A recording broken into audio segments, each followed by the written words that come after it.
నమస్తే, welcome to red TV. దేశవ్యాప్తంగా జైల్లో ఉన్న వారికి వీడియో కాల్ చేసే అవకాశం ఉందంటారా? కానీ ఈ అవకాశాన్ని కల్పిస్తూ ఓ రాష్ట్ర ప్రభుత్వం కీలక నిర్ణయం తీసుకుంది. ఇది కేవలం కొన్ని కండిషన్స్ మాత్రమే వారికి ఇవ్వడం జరిగింది. ఆ కండిషన్స్ కు లోబడి కేవలం కొద్ది మందికి మాత్రమే ఈ అవకాశాన్ని కల్పిస్తున్నారు. అదేంటో తెలుసా? నిజానికి దేశవ్యాప్తంగా జైల్లో ఉన్న మహిళలు తమ కుటుంబ సభ్యులతో కావచ్చు, లేదంటే వారికి బంధువులు కావచ్చు, ఎవరితో అయినా 5 నిమిషాల పాటు మాట్లాడే అవకాశాన్ని కల్పిస్తున్నారు.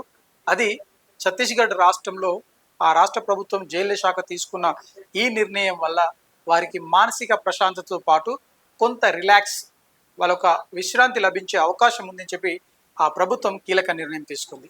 సాధారణంగా సినిమాలో చూస్తాం, ఒకరికి మొబైల్ ఇచ్చారు, ఫోన్లు చేశారు, లేదంటే వారికి కావాల్సిన కార్యకలాపాలు నడిపించుకునేందుకు అడ్డదారులు తొక్కుతారని చెప్పి. కానీ ఇది ప్రభుత్వం తీసుకున్న నిర్ణయం కాబట్టి ఇకపైన వారానికి 5 నిమిషాలు మాత్రం వారి కుటుంబ సభ్యులతో మాట్లాడే అవకాశాన్ని ఇచ్చారు. ఆ 5 నిమిషాల పాటు మాట్లాడిన తర్వాత ఆటోమేటిక్గా ఆ వీడియో కాల్ కట్ అవుతుంది అని చెప్పి ప్రభుత్వం తెలిపింది. అయితే ఇక్కడ కొన్ని కండిషన్స్ ఉన్నాయి. జైలులో ఉన్న మహిళలకు మాత్రమే ఈ అవకాశాన్ని కల్పించినట్లుగా ఆ ప్రభుత్వం చెప్పింది. ఎందుకంటే జైళ్ల శాఖ అన్నది ఆదాయం సంపాదించుకునే విధంగా ఉండాలని చెప్పేసి చాలా ప్రభుత్వాలు కూడా వెనకాల కసరత్తు చేస్తున్నాయి. సాధారణంగా చూసినట్లయితే జైళ్ల శాఖలో పెట్టుబడులు ఎక్కువ ఉంటాయి. ఎందుకంటే వారికి కావాల్సిన ఆహారం కావచ్చు, వారికి కావాల్సిన వస్త్రాలు కావచ్చు, వారికి కావాల్సిన ప్రతిదీ ప్రభుత్వం నుండే వెళ్లాల్సి ఉంటుంది. వారి లోపల ఏం వర్క్ చేస్తారు ఏంటి అనేది కూడా అది అధికారులు మాత్రం తెలియజేస్తారు.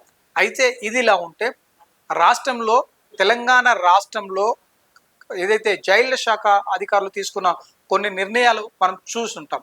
ఒకవైపు పెట్రోల్ పంపులు నడిపిస్తున్నారు, అంతేకాకుండా కూరగాయలు సాగు చేస్తున్నారు, వ్యవసాయం చేస్తున్నారు, వివిధ పరిశ్రమలకు కావాల్సిన కొన్ని వస్తువులను కూడా తయారు చేస్తున్నారు. ముఖ్యంగా ఈకో ఫ్రెండ్లీకి సంబంధించి కొన్ని వస్తువులను కూడా తయారు చేస్తున్నారు. ఎందుకు అంటే ఆదాయాన్ని పెంచుకోవడానికి, వారికి కావాల్సిన వారి వృత్తి ఇస్తూనే, వారికి ఉపాధి కల్పిస్తూనే వారు కూడా కష్టపడి పనిచేసే విధంగా వారిని మోల్డ్ చేస్తున్నారు. వారిలో ఒక మార్పుకు శ్రీకారం చుడుతున్నారు. అయితే ఇప్పుడు ఛత్తీస్గఢ్ తీసుకున్న ఈ నిర్ణయం వల్ల మహిళా ఖైదీలు ఎవరైతే ఉంటారో వారు వాళ్ళ బంధువులతో పాటు, వారి కుటుంబ సభ్యులతో పాటు మాట్లాడేందుకు ఒక అవకాశాన్ని కల్పించారు. అది కేవలం వారంలో ఒక 5 రోజులు, 5 నిమిషాలు మాత్రమే. మరి ఈ కాల్ చేసినందుకు, ఈ వీడియో కాల్ చేసినందుకు ఎంత ఖర్చు అవుతుందో తెలుసా? తెలియాలంటే ఖచ్చితంగా మనము ఆ సమాచారం కూడా మనం తెలుసుకోవాల్సిన అవసరం ఉంది. కేవలం 5 రూపాయలు, అంటే నిమిషానికి ₹1 చొప్పున 5 నిమిషాలు వీడియో కాల్ చేస్తే 5 రూపాయలు ఛార్జ్ చేస్తారు. అందుకు సంబంధించి ఒక బయోమెట్రిక్ కార్డును ఆ ప్రభుత్వము అందుబాటులోకి తీసుకొచ్చింది. ఎవరైతే వారి కుటుంబ సభ్యులకు ఫోన్ చేయాలి, సంప్రదించాలి, మాట్లాడాలి అనుకున్న వారు ఈ బయోమెట్రిక్ కార్డు ద్వారా వారికి సంబంధించిన సమాచారాన్ని పూర్తి స్థాయిలో అందులో పొందుపరిచి వాళ్ళు అర్జీ పెట్టుకుంటే ప్రభుత్వం వారికి వీడియో కాల్ చేసే అవకాశాన్ని కల్పిస్తుంది. ఆ జైల్లో ఉండి వారి కుటుంబ సభ్యులతో 5 నిమిషాలు అంటే కేవలం 5 నిమిషాలు మాత్రమే మాట్లాడే అవకాశాన్ని కల్పిస్తుంది. నిజానికి ఈ నిర్ణయం వల్ల మరి ఖైదీల్లో మార్పు వస్తుంది, కుటుంబ సభ్యులతో కలిసి మాట్లాడే అవకాశం ఉంటుంది అని చెప్పి ప్రభుత్వం ఆలోచన చేసింది. అయితే సాధారణంగా జైలు జీవితాన్ని గడుపుతున్న వారికి కలవాలన్నా, లేదంటే వారి బంధువులతో మాట్లాడాలన్నా ములాఖాత్ తీసుకోవాలి, వెళ్ళాలి, కలవాలి. ఆ జైల్లో ఆ తతంగం అంతా తెలిసింది. అంటే సుమారు 1 గంట సమయం కేటాయించి సుదూర ప్రాంతాల నుండి వెళ్ళిన వారైనా, మరెక్కడి నుండి వచ్చిన వారైనా, స్థానికవారైనా ఆయా జైళ్ళ కాడికి వెళ్ళి, ఆ జైలు దగ్గరికి వెళ్ళి అక్కడ వాళ్ళతో కలిసి మాట్లాడి ఆ తర్వాత ఆ తతంగ ములాఖాతు తీసుకున్న తర్వాతనే వారిని ఒక ఏదైతే విండో ద్వారా చూసి కలిసి మాట్లాడేందుకు అవకాశం ఉంటుంది. ఇన్ కేస్ ఏమైనా ఫుడ్ సంబంధించి కావచ్చు, లేదంటే ఏదైనా వారికి అవకాశం ఉంది అంటే ఆయా అధికారుల పర్మిషన్ తీసుకొని, అనుమతి తీసుకొని వారికి అప్పగించే అవకాశం ఉంటుంది. కానీ అందుకు భిన్నంగా మరి ఛత్తీస్గఢ్ ప్రభుత్వం తీసుకున్న నిర్ణయంతో మహిళా ఖైదీల్లో మార్పు వస్తుందని చెప్పి వారు ధీమా వ్యక్తం చేస్తున్నారు.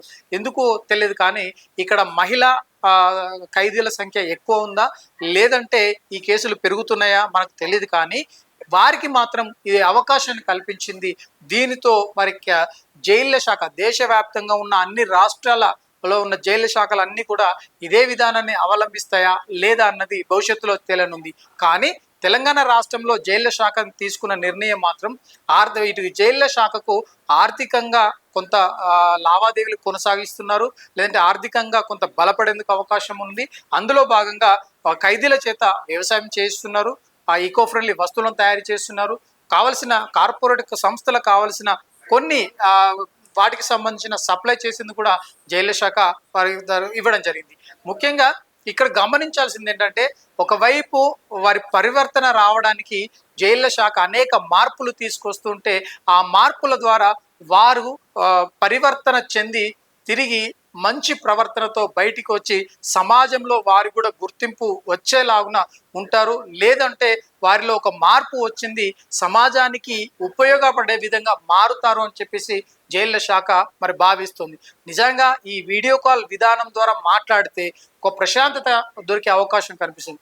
ముఖ్యంగా వీడియో కాల్స్ అందుబాటులోకి వచ్చిన తర్వాత ఒక హైదరాబాదే కాదు, హైదరాబాద్ నుండి విదేశాల్లో ఉన్న తమ బంధువులతో మాట్లాడుతున్నారు, వారితో సంభాషణ చేస్తున్నారు, వారికి కావాల్సిన సన్నివేశాలను పంపిస్తూ మాట్లాడుతూ అవన్నీ కూడా జరుగుతున్నాయి. మరి జైళ్ల శాఖలో మాత్రమే ఈ 5 నిమిషాల నిడివితో మాట్లాడేందుకు అవకాశం కల్పించారు. కాబట్టి దీని ద్వారా కూడా మార్పుకు శ్రీకారం చుట్టే అవకాశం కల్పిస్తున్నాము అని చెప్పి ఆయా శాఖ అధికారులు చెప్తున్నట్టుగా తెలుస్తుంది. అంతేకాకుండా ఈ ఈ విధానం ద్వారా ముందుకు వెళ్తే మహిళా ఖైదీల సంఖ్య తగ్గి వారికి సంబంధించి పరివర్తన చెందుతారా, లేదు అంటే ఈ కేసులు పక్కన తగ్గించేందుకు, లేదా వారిలో ఒక మార్పు కోసమే ఈ శ్రీకారం చుట్టారన్నది కూడా భవిష్యత్తులో తేలింది.